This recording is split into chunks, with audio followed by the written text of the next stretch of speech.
Why is the truth so important? You have to have the truth to have a starting point. And your true self is found in that very uncomfortable zone. We all look for toughness. We all want it. But we look for it in a comfortable environment. You will not find toughness in a comfortable environment. Those of you who are listening to this, you will not find it. The only way you find it is to drown yourself in a position where you're just out of sorts, where you can't swim and you're drowning. You're drowning. When you say, you know what, man? That. Once you come face to face with who you are, you have a starting point. It's in our head saying, you know what, man? Dude, you're not doing shit. You're wasting a bunch of percentage here. In this other 80% is suffering, pain, failure, self-doubt, darkness, and then a whole bunch of light. But to get to this light, you got to go through all of this shit. You're not succeeding. You're not achieving. It's because you're afraid to go in that dark place to find yourself. You're setting goals you know you can reach.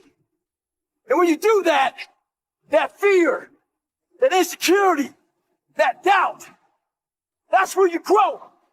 You must always set goals that you think you cannot achieve. And in there you get better.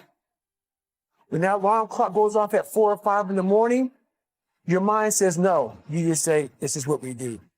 It's what we do now. Because to get to where you want to go, the amount of pain involved, the amount of mental pain of how many times you're going to have to do something that you don't want to do to get to where you want to go.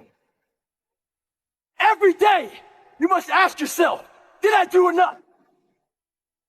And then once you do this over and over and over again, it becomes like breathing. I don't want to live this lifestyle, but to get to the other side of this, I have to. So if you really want it, you realize what trying is and what trying is not.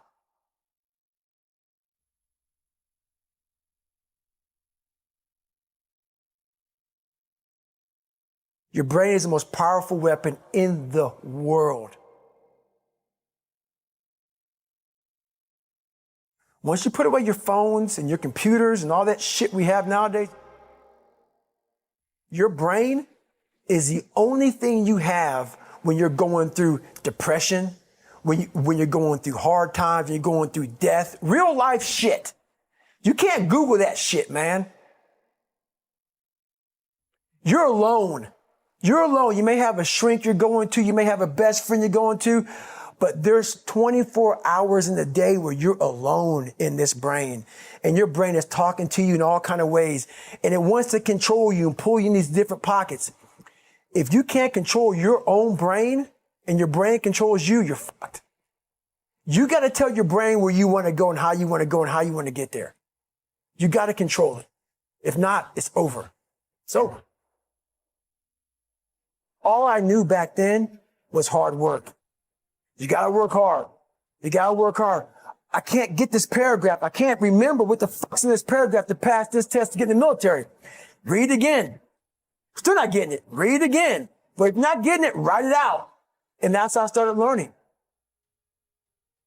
I realized if I keep going back and going back and going back until the shit just becomes, your mind will say, fuck, okay, we're going to figure it out. It'll find a way. Because he is not going to stop.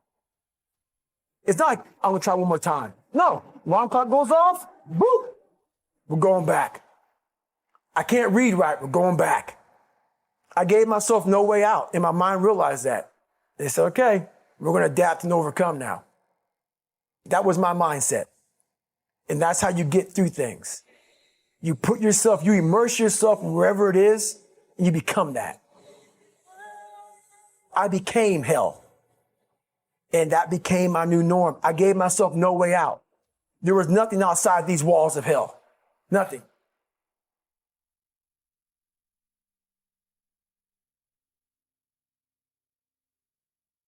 I watched this segment on TV about these guys going through Navy SEAL training. And I couldn't even, I wasn't a great swimmer. I was afraid of the water, all this crap, man. I saw these guys just quitting. But at the very end, it says 22 guys, this commanding